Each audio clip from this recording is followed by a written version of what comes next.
Donc je suis avec Arnaud Collin, qui est agriculteur à Bonneuil-les-Eaux, c'est ça, dans le Oise? C'est ça.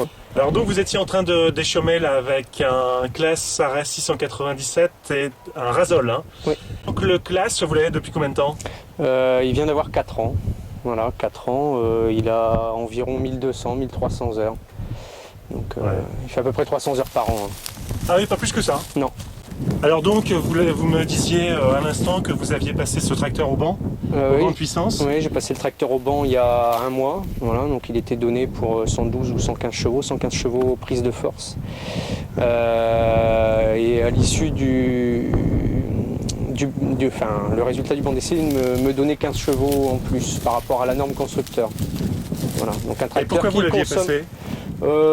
Juste parce que le tracteur il avait 4 ans, il était encore sous garantie étant donné que c'est une garantie 4 ans maxi-care de chez Claas, et puis je voulais voir un petit peu s'il n'y avait pas de problème, donc on l'a passé au banc d'essai, donc les conclusions c'est 15 chevaux de plus sortie prise de force, une consommation un peu supérieure à la norme, mais qui est retranscrite en puissance et couple, donc voilà, ce qui est tout à fait normal. Il consomme un peu plus, mais il transforme un peu plus de puissance, un peu plus de couple. Donc rien d'anormal. Rien d'anormal. Hein.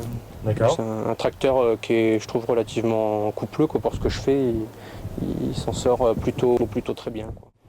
En termes d'adhérence, pas de souci non plus. Non. On a une bonne adhérence, que je disais, puis un bon couple. Alors il est équipé en Kleber en avant, et puis à l'arrière également Kleber, donc en 580-70 R38. Ouais. La cabine, le confort en cabine. C'est uniquement il y a une cabine suspendue là sur ressort. C'est pas système pneumatique. J'ai pas non plus le pont avant. Ouais. Disons que c'est. Ça manque. Ça manque un peu, je pense. Ouais. Il y aurait eu le pont avant suspendu, ça aurait pas été édulé, je pense. Voilà, j'aurais peut-être dû le prendre avec. Donc là, la suspension de cabine est uniquement mécanique. Uniquement mécanique, ouais. Mais bon, ça amortit bien les petits nids de poules sur la route, quoi. Mais au champ, ça va aussi. Ouais. Ça va. On se plaint pas. À côté du tracteur que j'avais avant, c'est quand même. C'était quoi? J'avais un Massey, un 8110. Voilà. Et beaucoup moins confortable. Moins confortable, ouais. Surtout que là, il y a le siège pneumatique maintenant. Bon, le siège pneumatique avec la suspension mécanique, on va dire que ça va. Bon. Je ferai beaucoup de routes en mauvais état avec des semoirs à engrais et autres, parce qu'ils s'aiment aussi de l'engrais, ce serait peut-être autre chose, quoi.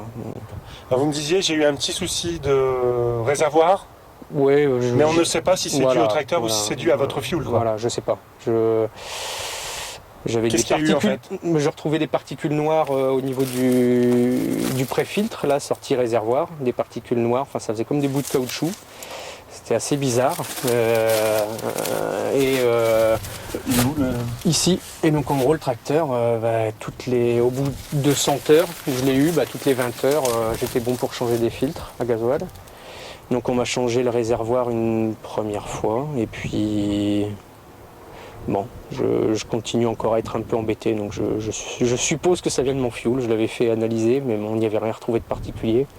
Bon, donc maintenant je traite régulièrement. Vous aviez nettoyé votre cuve à fuel?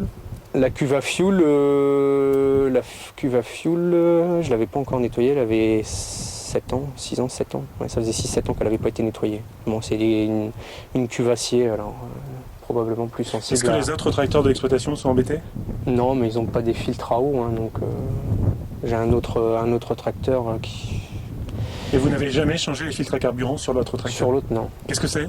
Un Massey, un 3070. Ouais, donc c'est encore un vieux modèle. C'est un vieux modèle. Donc avec une filtration peut-être moins fine. Voilà, moins fine sur le Massey. Donc celle-ci beaucoup plus sensible. Là, ici, là, le capot ici, là le capot, je l'ai remplacé. Et ils ont fait une adaptation qui vient des actions et des arions. Parce qu'apparemment, il y a eu beaucoup de personnes qui ont eu des problèmes. Bon, ça, c'est... Voilà, personnes qui ont eu des problèmes de bouchage de radiateurs et de ventilos. Donc maintenant, systématiquement... Enfin, ils préconisent de changer le capot, quoi. Et vous l'avez changé il y a combien de temps? Moi, je l'ai changé il y a 15 jours, 3 semaines. J'avais un problème de clim, mais j'avais plus de gaz. Donc c'était juste une simple recharge, mais le concessionnaire m'a on a proposé. profité. Voilà, il dit ça se fait. Il dit il y a des personnes qui viennent en ont pour. Oui, donc allez hop, on en voilà. profite. Donc